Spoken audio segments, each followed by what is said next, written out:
Welcome to In the House Media. I'm Yanina Carter with The Beat. And on that note, I am so excited because I have the pleasure of interviewing someone today who has been an icon in the music industry. She's a legend, groundbreaker, and has been performing since the 60s. I remember growing up listening to her music because of my older brothers and sisters, and it had a impact on me on a serious note. And I have followed this woman all the way up to now. She's now 83 years old, and she has legends that we are all familiar with, like Alfie, Walk On By, Do You Know the Way to San Jose, um, Message to Michael, I Say a Little Prayer, Anyone Who Has a Heart, and the list goes on and on. This woman has made such an impact on the industry. She hasn't stopped. She's still got more to do. And at 83 years old, Dionne Warwick is going to join us today on In the House Media. And we're going to have a conversation with her about her career, how she got started, what it was like as a child growing up in a music industry family, as well as where her life has taken her and some unexpected things that she experienced, some of the challenges, some of the regrets, as well as those big, huge success. We know that Dion has won numerous Grammy Awards, over six. She has been inducted in various Hall of Fames, but she is about to be inducted in the Rock and Roll Hall of Fame, and that's why we have her here today. You don't know this, but she also is working on some music that's expected to come out this year. So uh, hold on to your seats. Wait a minute, because she will be joining us in a few minutes. I don't know if you're familiar with some tunes that go back to the 60s. And just to say, I was born in 1962, but I'm the youngest of nine kids. So I had older brothers and sisters who introduced me to music that I don't think most folks my age was listening to, unless you had somebody else of an influence or your mother and father. My mother also was a big Dionne Warwick fan. I told my sister that I was going to be interviewing her, and she was like, "Oh, there's so many questions I like to ask." So what I did is I put together a list of just. I'm going to ask her some questions, but I'm going to ask her just say something, and I want to get her response. Um, like if I said peanut butter, what she's going to respond. But this is going to be stuff that's going to be relative to her life and her career. So stay tuned and don't miss this interview. One of the other things I don't know if you're familiar with is that I was a big fan of Valley of the Dolls. And I remember one of the songs that was sang in the intro of the movie that was very inspirational for me. Whenever I felt like I was up against something, this is when I was uh, singing this song to help me get over the hurdle. So my plan is today to talk to Dion about all this good stuff that she's been doing, the music, her life, and where we see her in the year 2024. I see you working on that camera, but I want Yeah, I'm trying to to get it to a know, point where we can see each other here. yes, How you doing? I'm very well, thank you. I just gave you this dynamic introduction I'm sure about you the did. legend that you are and how you have broken barriers. You have been around since the 60s with such songs as Afi and Do You Know the Way to San Jose and Yeah. Message to Michael, and the list goes on and on. I love you. Thank you. I appreciate that. I thank you so much for joining us today on In the House Media. I want to start by asking, as a young child growing up in the church, singing in the choir, did you ever imagine that you would be at the point today, getting ready to be placed in the Rock and Roll Hall of Fame? No. Never imagined. In a word, no. No, no. It's just singing. Has my mom used to laugh at me and joke with me about the fact that I came out singing. But Okay. I come from a gospel singing family, so I guess it's preordained that I was supposed to do what I'm doing. What was life like as little Dion growing up in your household? Because you come from a family where people are in the music, they're singers. So what It, was it like for that? it was wonderful. It was Uh-huh. always music, always, and especially gospel music. Okay, Coming from a gospel singing family, right. that was basically all I ever knew. Aside from the fact that we always listened to the radio and heard popular music as well.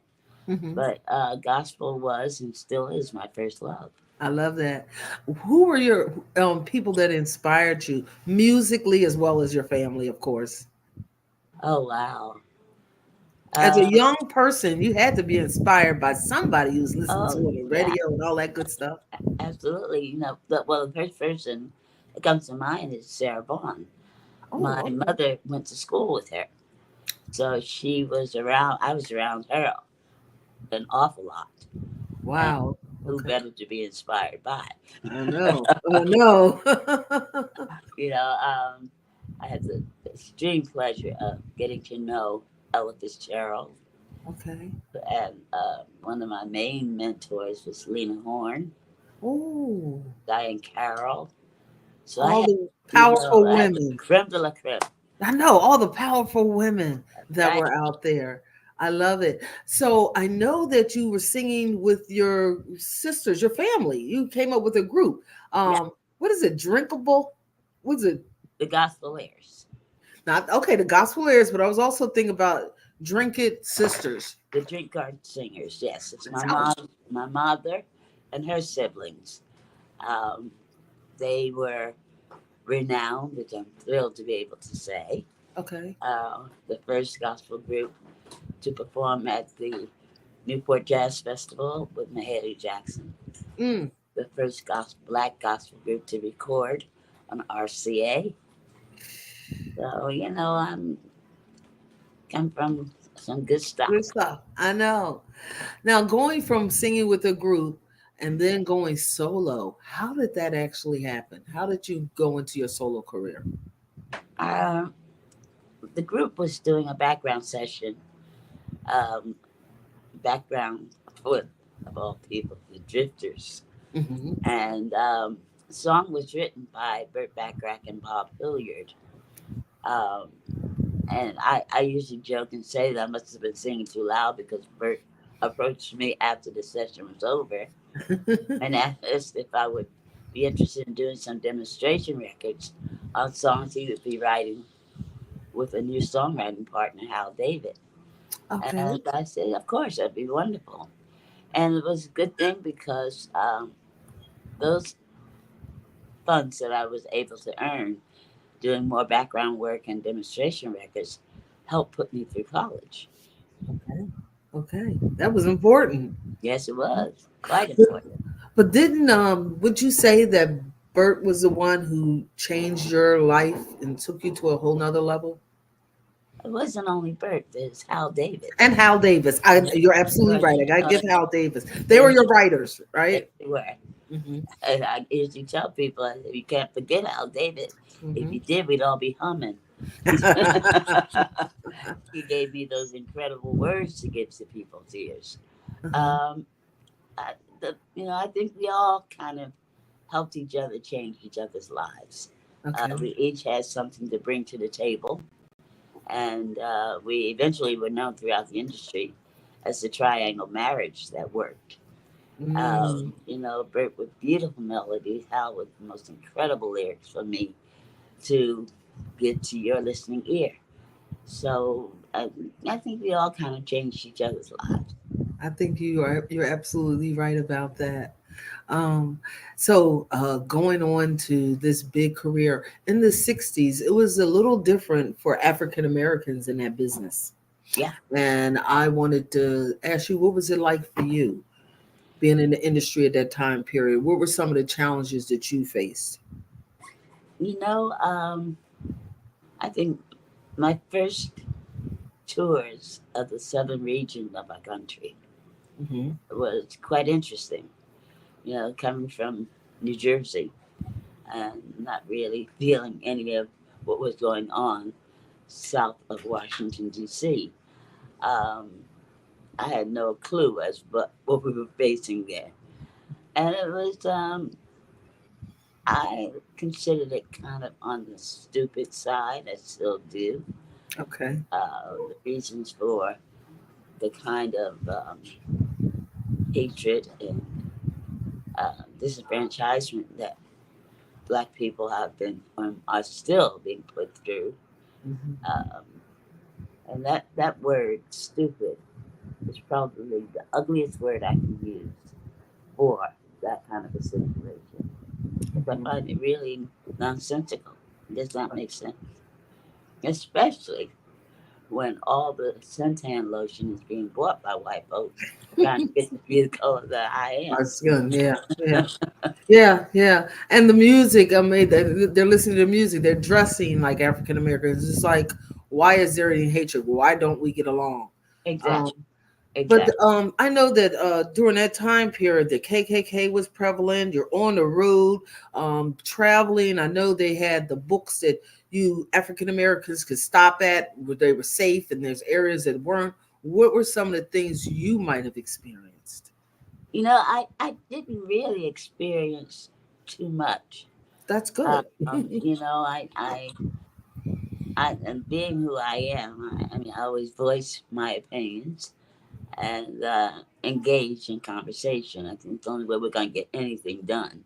Hmm. Um, I remember vividly on tour with Sam Cooke, and that was my first tour to the South.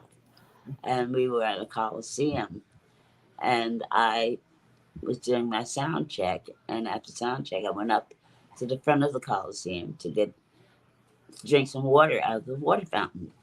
And I approached the fountain as did a white woman did.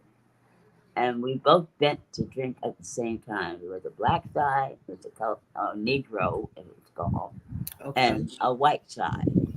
And Mhm. we damn near knocked each other out, bumping heads to drink out of the. And I started laughing. I said to her, I said, isn't it strange that you have your side to drink out of, and I have my side to drink out of, and the water's coming out of the same pipe? Well, I thought that woman was going to choke. She said, "See how stupid that is?" Right, right. But you're absolutely right. Yeah, Wow. Those were the things that were going on during that time period. But it's funny you said that it didn't say colored, it said Negro. So we had went from colored for colored only to now Negro you go. Yeah, only. Mm, that was a change in the time period for and sure. time. Yeah, For sure. Um, One of the things that I know that you spent time in overseas, like over in Paris and so forth. What was that experience like? amazing, absolutely amazing. My first trips to Europe. I mean, just I think, a little brown girl from East Orange, New Jersey, Uh-huh. getting on Air France, flying to Paris, not Paris, Mississippi, Paris, France. Paris. You Yeah. know, it was an incredible experience. And it was something that has escalated, of course, over the years. Mhm. But first trips to Europe were educating, quite, Okay. getting to know a different culture, interfacing with different artists of that period of time of those particular countries. Hmm. Um, it was wonderful, and it kind of formed who and what I am. They it's hard to classify you. They tried to say gospel, not just gospel, jazz, not just jazz, R&B, not just R&B. What do you classify yourself as? Music. Oh, you It's said that simple. music. I don't find it necessary to put anybody into a box. Labels. You Okay. know, yeah, exactly, or label them. When in fact, I don't care what genre of music it seems to have uh, put on people. We're all singing the same 8 notes that same scale. Hmm. It's just a presentation of it and how it's portrayed. But we're all singing the same notes, so why categorize us? Did you have to go through any specific training? Because you have a specific voice that we love. It's yours. There's nobody else that can sound like you. Never. That's true, because my voice is a Duke's mixture of my family. Okay. So you had to come from my family to sound like me. You said everybody come from your family sound like me. Now, correct me if I'm wrong, but did they call you Paris Black Pearl? Yes. What does that mean? Call me Black Pearl. You called me Black Orchid. Oh, Uh, that's all beautiful. yeah. Yeah. Uh, they gave me all kinds of beautiful names, which I feel very proud to have carried, and they feel that I'm carrying in still the same way. Mhm. Now, with Bert and Hal, did you have the opportunity to be influential in any of the music that was going on? Did you have any say in it? There was an occasion every now and then that there might have been a word that the note didn't fit, or the note that didn't fit the word, Uh-huh. and I had the autonomy to take the liberty of changing either or, Uh-huh. and we were all there with something to bring to the table. Working together. Yeah, you know how with incredible words for me to say, very beautiful melodies, Mhm. and they depended upon me to expose it to the listening ear. Mm. And you did that for years. But Yeah, you know, one of the things that we're talking about, Bert and Hal, but your career moved on, yeah, even after them. And you've had the opportunity to do a lot of different things. yeah, Um, Can we talk about some of the things that you've done? I know that, I mean, some of the prominent things that people talk about is the collaboration with Patti LaBelle and Gladys Knight, you yeah. know, the collaboration with We Are the World. Can Hmm. you talk about some of those things that you've experienced in your career that took you just, you kept doing your thing and moving on with time? You know, Yeah, you didn't get caught up in the time. So, can you talk yeah, about that a little bit? yeah. It's basically staying current. Hmm. Working with Patty and Gladys, of course, was the easiest thing in the world to do. We've been friends more years than we want to admit. I've had the opportunity to work with some of the most incredible talents of our time, and they're still very active. You know, when you start on tours with people like Sam Cooke, Jackie Wilson, Chuck Jackson, you know, the Orlons. I mean, you get to the point where you're creating friendships, Hmm. and then I was fortunate enough to kind of be thrown into situations where I had opportunities to sing with Johnny Mathis, with people of that ilk at that time, Hmm. Hmm. and As time changed, you were right there with it. yeah, You're right there with it. I just truly I look at it as a complete blessing Yeah, yeah, that God just pointed his finger and said, "You." I yeah. said, "Okay, I'll take it." He said you had a talent, you had a voice. You knew this when you were younger. Did you know that you had something? Right? You had something. Did you know I, that? no, I no, I didn't. You know, No. uh-uh. What do you think you might All have I, been if you weren't singing? I'm sorry, If you weren't singing, what do you think you might have been doing? teaching. Okay, Yeah, that's what I went to college for, okay, okay, music education. okay. Have you ever had the chance to do anything like that since No, your career's unfortunately, taken off? I had a hit record and they threw me out on the road. He said one after another after another. We Are the World. Hmm. That was a big one. Yes, it was. You talking about all the icons who were there that was part of that and has had such a strong impact on the world. Was that the one that was raising money for AIDS? No, no, that was Which for was one? hunger. Hunger, and that Yeah, was your hunger project. yes. I was thrilled to be a part of that. Explain Um, a little bit about the hunger project. well, it was basically a thought that the three writers of We Are the World, Michael, um, Stevie and Lionel. Right. Okay. They felt the need to be of some sort of service for hunger in Africa. Okay. And so that was their project. Okay. And they invited all of us to be a part of that. How many people were involved? Do you recall? Oh my goodness. I I think it was somewhere upward of 50,000, Okay. 50, Okay. 55,000. No, I remember seeing them on stage and the numbers and them coming out, and oh, it was yeah, like such an experience. yeah, I think about 55 of us there. Now there was something that was done with AIDS as well. Yes, Correct? that's what friends are for. That's what friends are for. Yeah, That was your thing. yes, it was.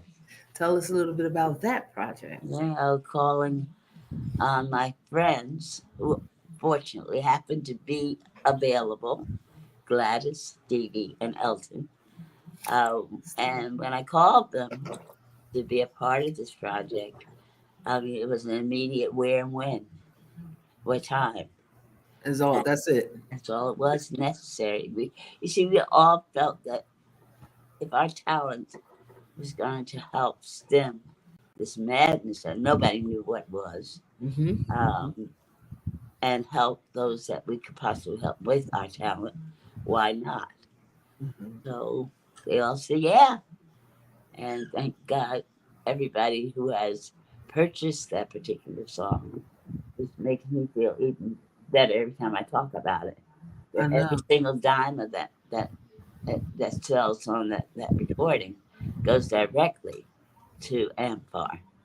And it's still to this very day. Every time it's purchased, that Mm-hmm. penny or 20 cent or whatever the case is goes directly to that. All right. AmFarm, that's the AIDS Foundation, right? Yes. I remember working with Patty LaBelle. She was here in Philadelphia and she did a fundraiser for AmFarm. Uh huh. I remember I had to make sure I had at least 100 people in those top seats, and I did. I love it. But that's how I remember the organization. Uh-huh. Through all your accomplishments, and I'm not finished with you because I got something else I want to do. What would you say was your biggest accomplishment? Oh, my goodness. And then we're going to say, what would you say were your regrets? Um, I think recently, if I had to choose something, would be the Kennedy Honors. Okay. Okay. I also just received word that I'm being honored by the Library of Congress, Ooh. uh, Okay. and also, of course, the Rock and Roll Hall of Okay. Fame. So, blessings just keep pouring down, and I keep thanking him for them. I know because you have received an abundance amount of awards, honors, 6 Grammys, Lifetime Achievement Awards, and the list goes on and on and on. Hmm. And Yes.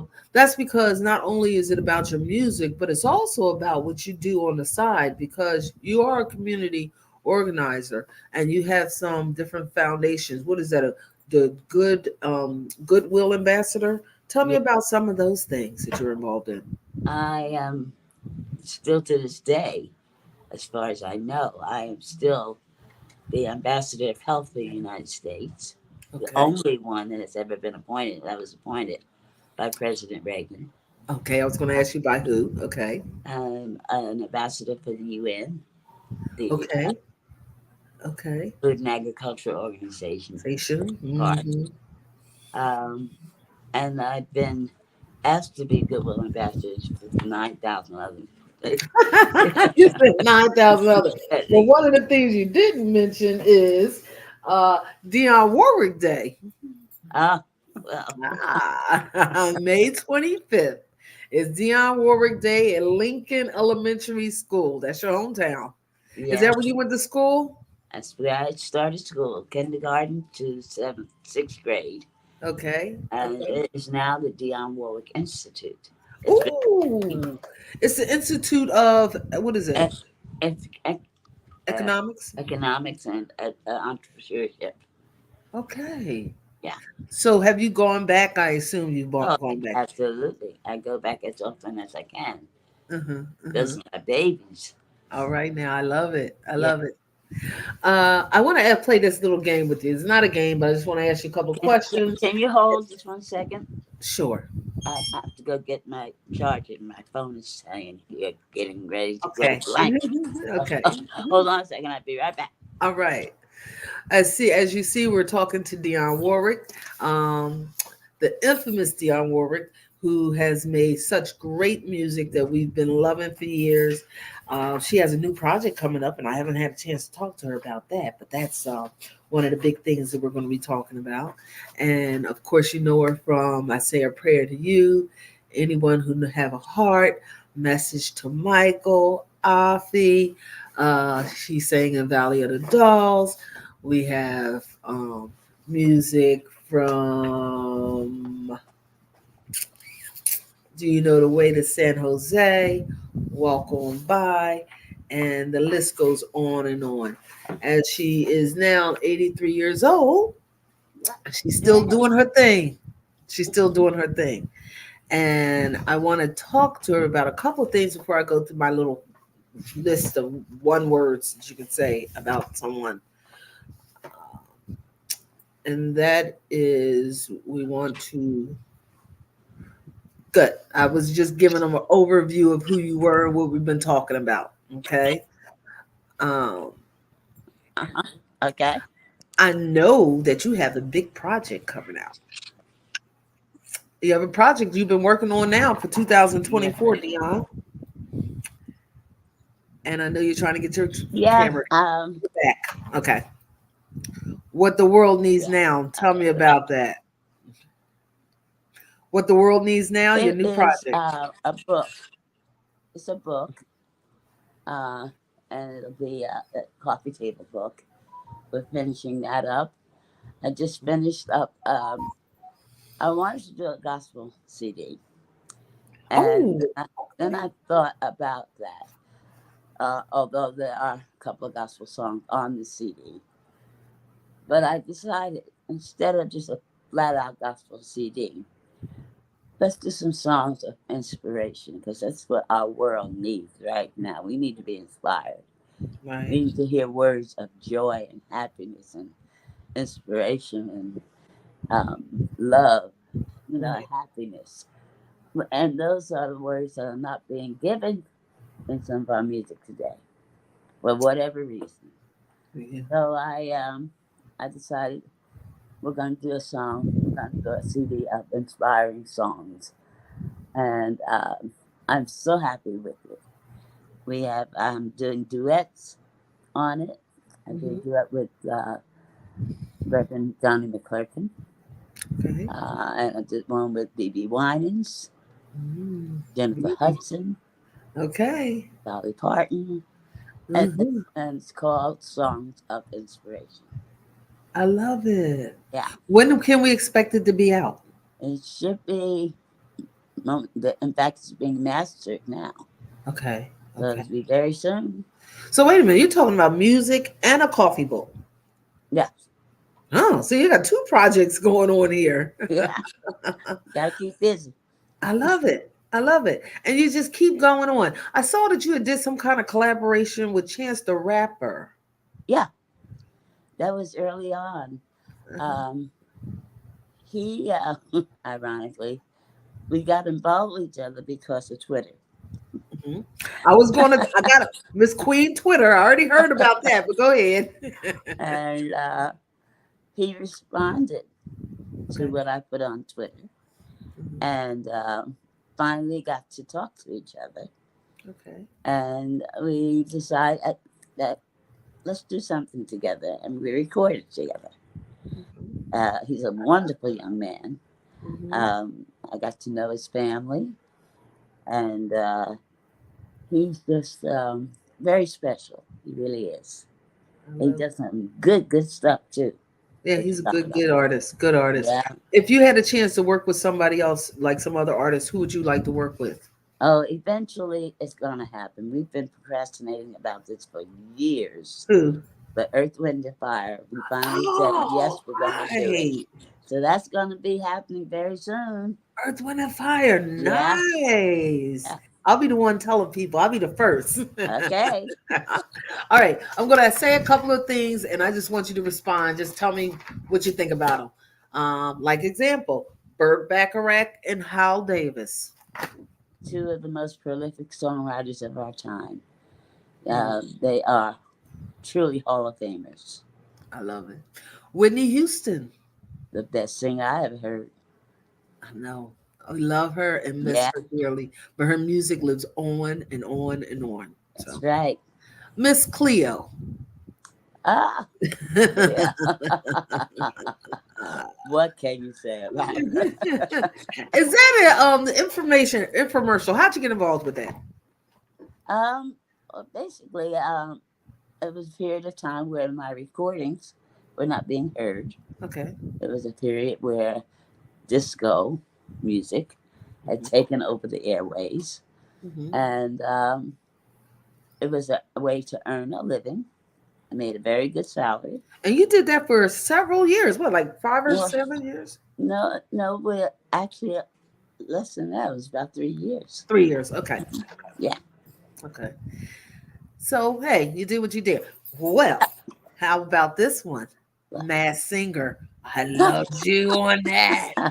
Yeah, that was the funniest thing in the world. My youngest granddaughter at the time asked me if I had seen that show, and I said no. She said, "Oh, Grandma, you have to do it."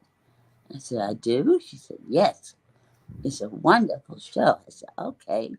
So I took a look at it, and happened to catch it when Gladys was on it. Yeah. And I said, "Oh, this is cute." So they called and asked if I would do it. And I said, "Yeah, my grandbaby said I had to do it. So, yeah, I got to do it." And it has so much fun. I And, can imagine. You know, when we started first looking at the Mass Singer, just say me and my group, girlfriends, sisters, um, we would look at it and we would all be texting each other or while we were looking at the show. Who do you think that is? I think it's so and so. No, it's so and so. It yeah, was so much fun. But I we know. knew your voice, Dion. I know. And so did the panel. It's so funny because after the first song, when I got ready to go out to do it, I told the gals who were taking care of me backstage, Hmm. said, "Well, I'm going to say goodbye to you now because I know they're going to know who I am." And they said, "Oh, no, no, no, no." I said, "Yeah, yeah, yeah, yeah." So they didn't put me off after the first song. And, but that second time I went out there was when they all said, "I think we know who this is." Loved your music, loved you singing, but they knew who you are. That's Yeah, hard to try to disguise your voice, and you have a distinguished voice. I mean, it's how I hard can it know. be? You It's can't true. disguise it. Sorry. I know. It's impossible. Yeah, you did good. It was a fun experience, right? Yeah, it was What wonderful. about your experience with The Apprentice? Oh, Lord. There, you was also raising money for the Hunger Project. That's what you were Yes, trying to do, right? exactly. And then what occurred during the period of time that I was there, I got to the point where I said, I don't think I belong in this setting. There's too much backbiting going on and people being crazy with each other. Hmm. And I said, and this career that I have built, I don't need to destroy in one fell swoop. So That's right. That's I'm right. going to fire myself. And that was the funniest thing in the world because I fired myself. And Uh-huh. Donald said to me, "You can't fire yourself." I said, "Yes, I can. I just did." So I love it. I just said, "No, I can't go through this." So I fired me and I left. Well, it's so funny because we're having a candid conversation here. If you guys are listening, I was thinking about when you said that how Kim Fields was on The Real Housewives of Atlanta. Uh huh. She said, "I can't take this." She couldn't take all that, and she Yeah. removed herself from that situation. But Yes. because it's a lot of stuff that goes on with those Real Housewives, a lot of back talking, backstabbing, and too much just nonsense. And I It's could understand why someone would remove themselves from a situation like that. yeah. Good for you. Good for you. Exactly. Yeah. Work too Uh, hard for this career. you said what? Work too hard solidify this career. Oh yeah. Oh yeah. Absolutely. Queen Twitter. They say you the Queen Twitter. Everybody Yeah, the knows that. queen of Twitter. And that happened only out of really an accident. My nieces and nephews were visiting me, and they were in my living room, and I left them up there alone. I went to my bedroom, and I all of a sudden I heard all this giggling and laughing. So I came out and said, "Well, what's so funny?" And my niece Brittany said, "Oh, we're on Twitter." I said, "You're on Twitter? What is that?" And she Mm. showed me, and what they were laughing at, I didn't find too funny. And so I said, "Well, you find this funny?" And she said, "Yeah." I said, "Well, I don't." She said, "Well, why?" I said, "Well, I don't like some of the words that are being used here. Show me how to do this." And she did. Okay. And my entry to Twitter was basically letting everybody know that a grown up now is in your presence. All right And there now. are certain things that we do not tolerate. So I Hmm. want all of you to pay close attention because I mean business. And they understood that. I think Okay. all these kids were waiting for somebody to kind of give them a direction. And Hmm. I did. I And I love it. always let them know, say what you have to say. There's a way to say it. Hmm. And always end it with a smile.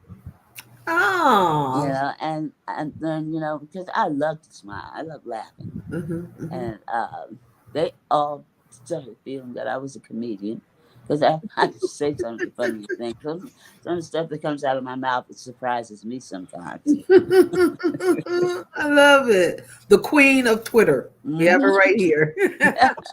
Well, now it's called X. You know that. Yeah, I know. Like crazy. I haven't ventured onto X yet. I'm still trying to figure that one out before I Okay. put my name back up there. Yeah, yeah, yeah.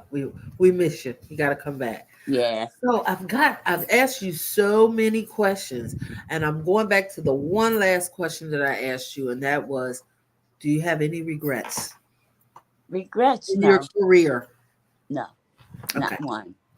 You know, I I take every day as it comes. I was taught that you can't live tomorrow until tomorrow gets here. Um, and it's all a part of life, ups and downs. I've had a great deal of success. I've had low periods in my recording career. I've Mhm. had all kinds of things happen. It's called life. Right, right. And But you so, never stopped. You never no, stopped. I think everything that seems to be something to be regretful about is a lesson. To be learned. Okay. It is, and I've learned how to deal with that. It's called life, right? Absolutely. It's life. It's life. Well, it has been a pleasure speaking with you today. Thank you, darling. And I wish you much more success and look forward to the project in 2024. I guess we're going to see it in a couple of months. We're going to be looking for it. Okay. The new music and the book. Right. Last thing, can we expect a movie about you coming out? Have Hopefully, anybody talked yeah, to you about we're that? still, yes, we have a script in the hands of Tiana Taylor, who will be Okay. portraying me. Uh-huh. And it's everybody all of a sudden has decided they want to have some part of Dion, which is wonderful. I love it. You take care of yourself and keep up the good work. We love you. Thank you, darling. You take care too. All right. Bye bye. Bye now.